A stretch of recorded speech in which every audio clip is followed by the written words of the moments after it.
Assalamualaikum warahmatullahi wabarakatuh. Di sini saya Frido Pambudi dari kelompok 6 dengan NIM 230810201017. Perkenalkan, nama saya Muhammad Rizky Ramawan dengan NIM 230810201042.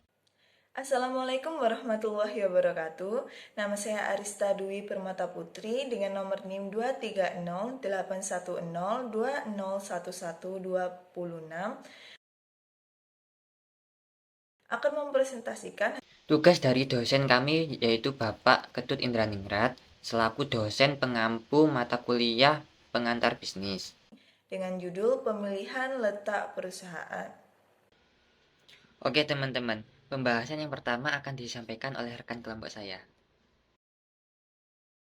Pentingnya lokasi perusahaan. Lokasi perusahaan memiliki dampak signifikan pada efisiensi perusahaan, terutama dalam hal biaya.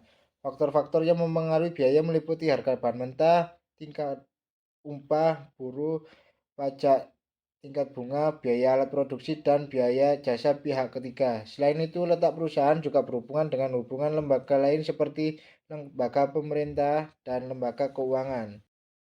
Oke, mari kita masuk ke pembahasan selanjutnya. Oke teman-teman. Di sini yang kedua kita akan membahas tentang jenis-jenis letak perusahaan. Letak perusahaan dapat dibedakan menjadi 4, yaitu letak terikat pada alam, seperti bahan tambang yang menentukan lokasi perusahaan, letak berdasarkan sejarah, seperti lokasi perusahaan yang dipilih karena alasan sejarah seperti tradisi kerajaan batik di Yogyakarta. Letak ditetapkan oleh pemerintah berdasarkan pertimbangan dan kesehatan. Letak yang dipengaruhi oleh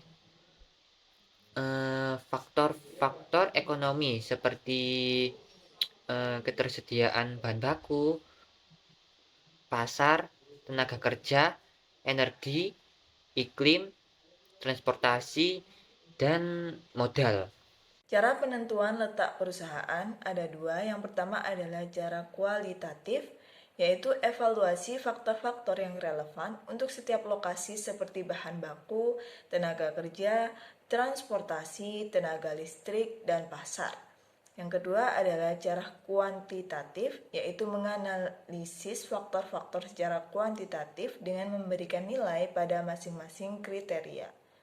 Teori Alfred Weber mengemukakan bahwa biaya pengangkutan dan biaya tenaga kerja mempengaruhi penentuan lokasi perusahaan. Jika biaya pengangkutan adalah faktor utama, perusahaan akan didirikan pada garis lurus yang menghubungkan tempat bahan mentah dan daerah konsumen.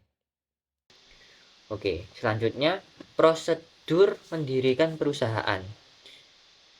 Teks ini menjelaskan langkah-langkah untuk mendirikan perusahaan dalam berbagai bentuk pemilihan seperti PT, CV, dan perusahaan perseorangan.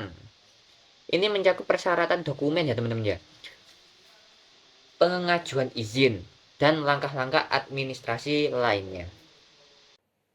Ciri-ciri perusahaan perseorangan. Teks menjelaskan bahwa perusahaan perseorangan dimiliki oleh satu orang, relatif mudah didirikan dan dibubarkan, memiliki tanggung jawab yang tidak terbatas. Tidak ada pajak khusus dan keuntungan bisa dinikmati sendiri oleh pemilik. Namun, mengatur perusahaan dapat sulit karena hanya dikendalikan oleh pemiliknya saja. Pentingnya biaya operasi rendah. Idealnya lokasi perusahaan dipilih berdasarkan lokasi dengan biaya operasi terendah di semua sektor.